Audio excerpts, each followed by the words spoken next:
If you want to change the country or region on your iPhone, there are two places to be able to change that, depending on whether you want to change it for the App Store or your phone in general. Let me walk you through those.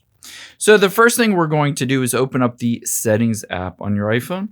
Let's change the country or region in here by tapping on General and then scrolling down and tap on Language and Region. From here, you can see the region is set to the United States, where I currently am. But if I wanted to switch this, for instance, to the United Kingdom because I moved there, I can always change that. However, this is different from the country or region that is based on your app store or buying apps or billing, etc.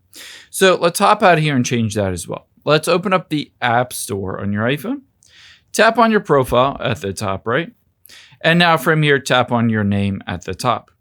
You'll be able to see it brings up this screen and it shows payment methods and billing address. Keep in mind, you can only change that country or region if you first cancel all of your active subscriptions. So you might want to do that first.